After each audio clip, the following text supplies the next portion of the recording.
そのための昆布締めはね、調べてあります。これは昆布が3で3日ですね。かっつり。はい。僕どっちかっていうと複雑になる味の方が好きなんで、ピザという足し算みたいな感じですね。間に何かをこう忍ばせることで、一番最初に口に入れた瞬間と食べ終わった後の余韻っていうのが変化するようなお塩を用意してます。大阪肥後橋エリアにて2026年3月にオープンした注目の新店。過去に当チャンネルでも取材したことがある予約困難店寿司雫の大将として人気を支えた大将が、広々とした10席のカウンター空間で創作性の高い唯一無二のおまかせを展開。3種類のシャリをネタに応じて使い分け、味を引くのではなく足すという独自の哲学から繰り出される握りは、どれもネタとシャリの間や上に食材や調味料を重ねており、校内調理で完成する料理的な一品の連続。この日は和歌山県のミシュラン2つ星店寿司義心の奥村大将と同席させていただき、食体験を楽しんだ。ホスピタリティも素晴らしく、これからどんどん人気店へと駆け上がっていきそうな大阪で大注目の名店です。ご無沙汰します。ご無沙汰します。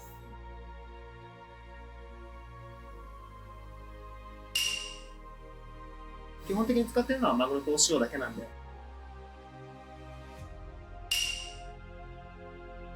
さっぱり美味しい。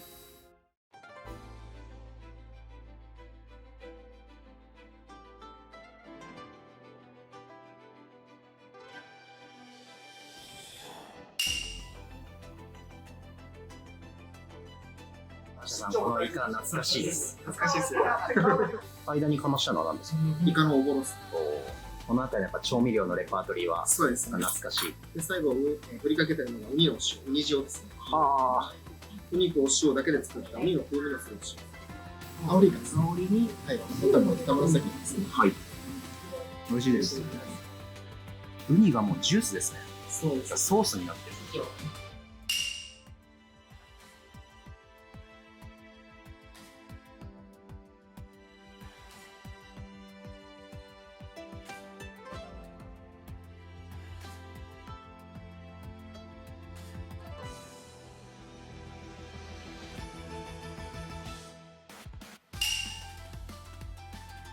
昆布締めにした鯛を鯛の間に忍ばせてご用意しています。さらにこの鯛に使っているお塩。お塩が鯛のために作った鯛の旨味たっぷりの鯛のお塩。鯛塩ですね。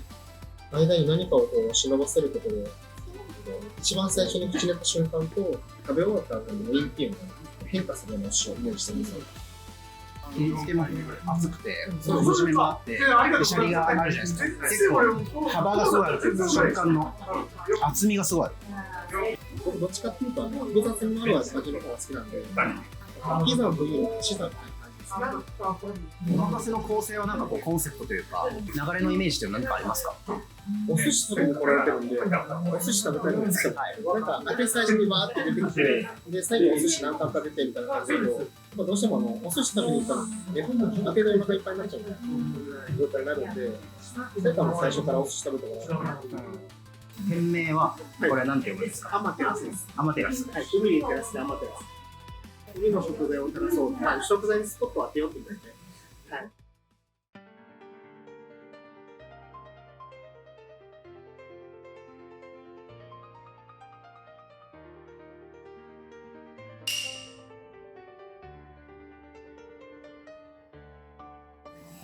重量感がすごいある。これおぼろは何なんでしょう？これエビのおぼろです。ちょっと甘酢ですか？そうですね、甘酢で締めてます。めっちゃ好きです。甘酢で締めた後、昆布締めにしちゃうんですよ。私とか淡路の海底が棚になってるんですよ。棚になってると、甲殻類がすごい発生しやすい地形になるんですよ。甲殻類すごいいっぱい食べてるんで、相性がですね。なるほど。シャリは3種類使い分けてまして、最初に使ったのが赤酢と米酢をブレンドしたロトですね。これがメインのシャリなんですけど、米酢 100% の白シャリですね。それを酢で締めたお魚。別の相性が。いわゆるドラゴンです。ドラゴン。ドラゴンも大体2キロ前後でドラゴンというサイズなんですよ。大体この身幅が指4本以上あって、全長120センチ以上の立ちようなことを通称ドラゴンなんですけど、今日のは4キロです。鹿児島です。鹿児島。はい。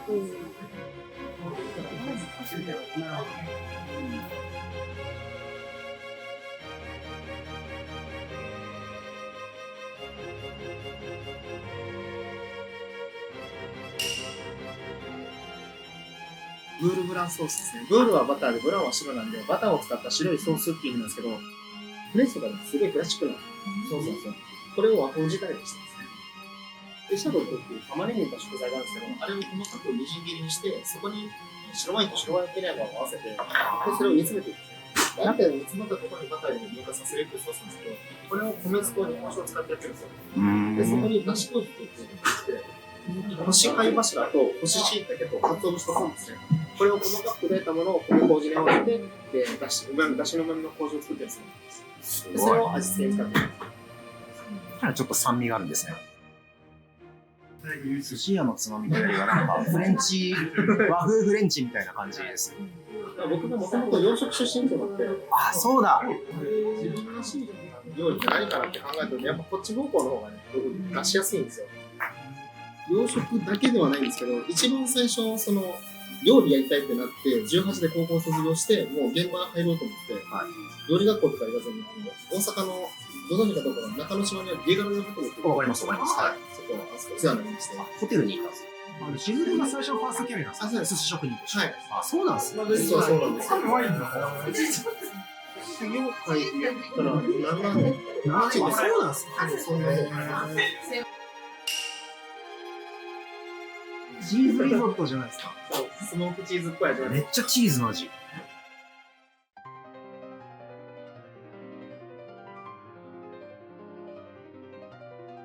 狙ったところに狙った量をすくい取るってやつよ。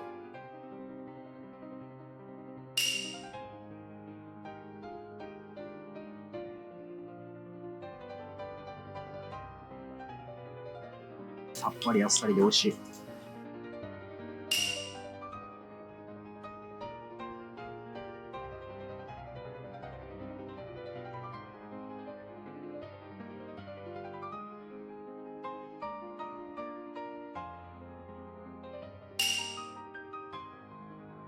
長崎です。うまいっす。なんかシンプルですよ、これは。そうです。シャリがまた顔が変わりますね、赤シャリで。そうですね。ちょっと固めに変えたの。カツオは、まあ、さっぱりした方がカツオっぽくていいよねみたいなのとか、やっぱ焼いととかも含めて油乗ってる方が美味しいみたいな、多分考え方違うと思うんですよ。さっぱりしてるカツオはお寿司で使うことの方が多いですね、うちは。ちょっと油あるやつはつまみで使いたいなっていう感じが、うちは。皮目火入れたいなって僕は思うので、で、火入れてちょっとつまみで使いたいなって感じですね。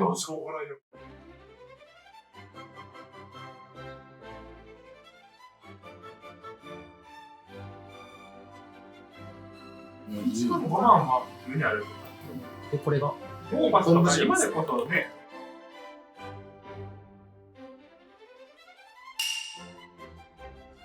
こちらの中に昆布締めの麺です。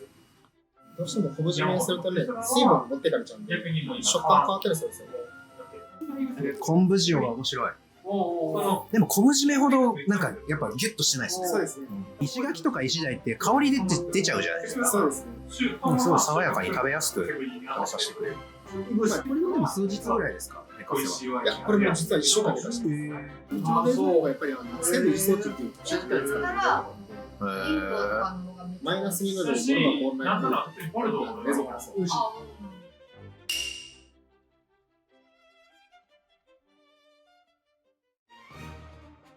どっちっちゃいですか。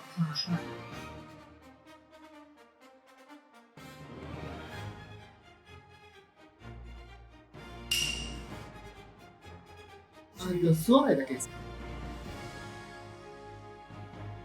うまい。そんなコテコテしない。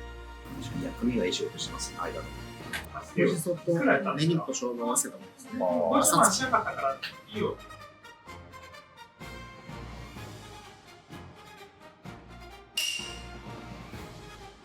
同じハマグリの叩き、その肝とか貝柱を細かく刻んで叩いたもの。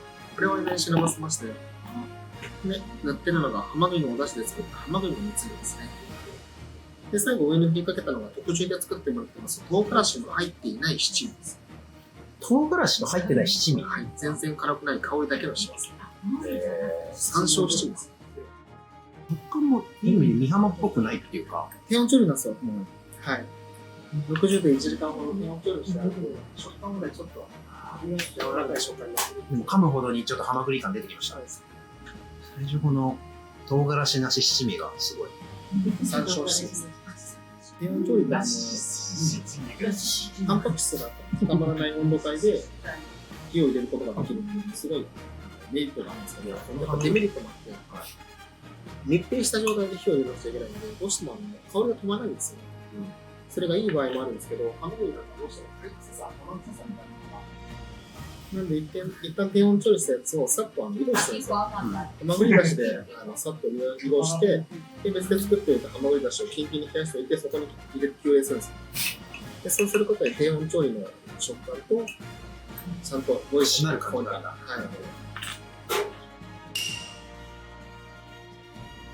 卵よりもトウモロコシと出汁感がすごいあって。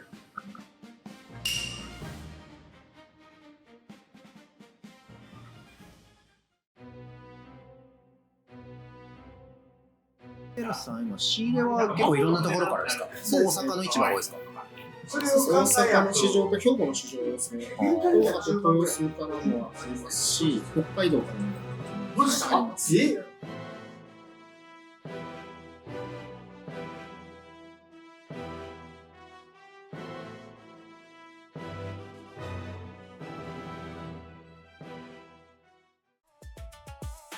東海地方の中心地、愛知県。三河湾に面したこのエリアには、地物を生かした魅力的な寿司店が多く存在しています。その中から私寿司リーマンが厳選して寿司店を細かくレポート。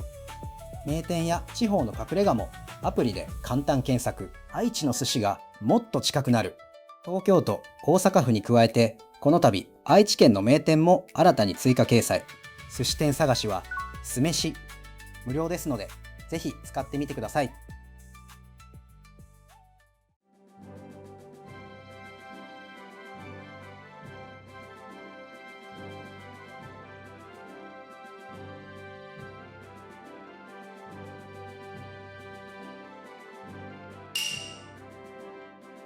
シャリが赤い。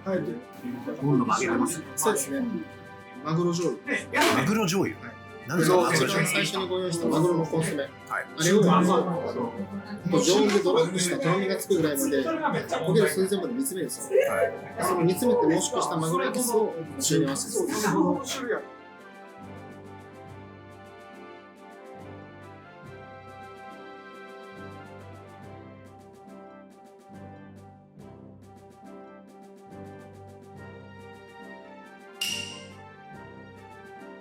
赤身の昆布締めはね、白バスです。これは昆布で挟んで3日する。かっつり。はい。ちょっと塩味が足される感じ。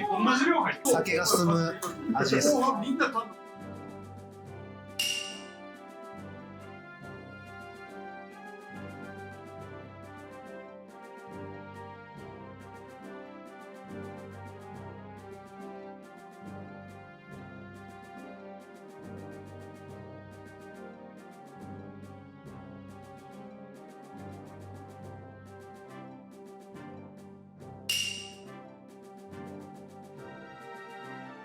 白髪ネギの感じが軽い。実は僕ネギトロ派なんです。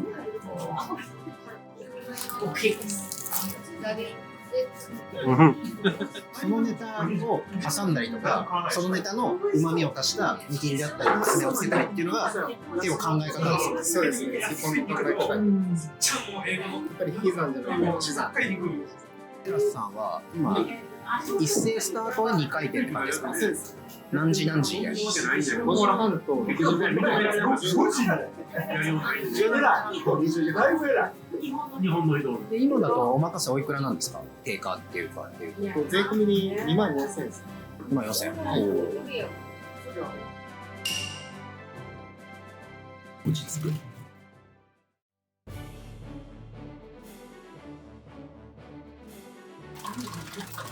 色が白い。結構白い。焼き色がついたらね、卵焼きになっちゃう。私もかけも焼きをつけないです。白シャリにうなぎのタレを合わせてます。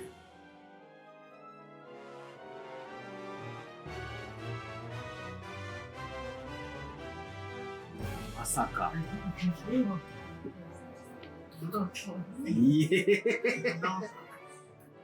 こと？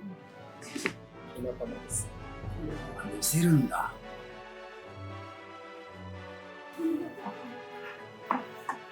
厚みすごくないですね。太さがすごいし、プルプル震えてるから柔らかく。堂島ロールみたいでしょ。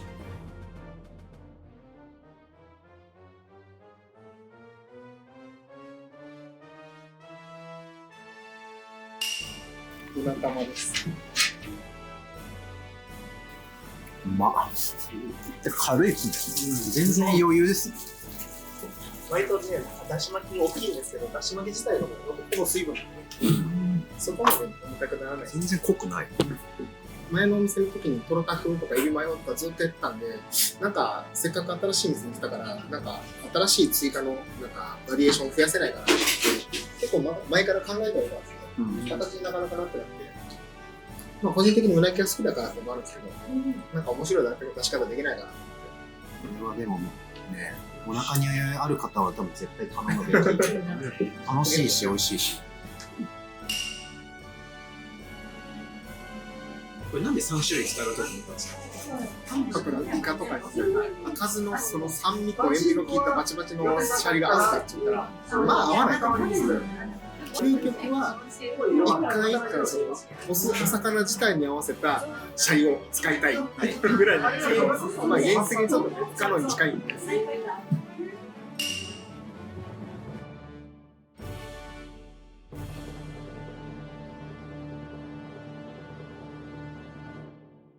美味しいのはもちろんですけど楽しかったです。ありがとうございます。なんかここでしか多分食べれないお寿司がいっぱい出てきた。よかったです。それをイメージしてるんで。クリエイティブがすごい。王道の石田さんはいろんなところにいっぱいあるんで、なんか、ね、せっかくその星の数ほどある飲食店、わざわざうちっていう店を選んできていただいてるんで、うちでしか食べれない食べ方で召し上がっていただけたらなと思うんで、教えてやってるんです。そうおっしゃってて、すごい良かったです。全部美味しかったですけど、タチウオのブールブランソース、うまみは結構あれが印象に残ってますね。めっちゃ嬉しいです。なんていうか、こっちで作るサイドがめちゃくちゃ時間とかかけて試行錯誤したそのものって割とお客さんの反応にこう比例しないというか、意外とちょっと難しいみたいな。なんか本当切り手出しただけでもうわ美味しいとかって言われることがあるんですよ。でも最後のうな玉に全部持ってかれました。ありがとうございます。よかったです。また場所も変わってごちそうさまでした。楽しみに動画入ってます。ありがとうございます。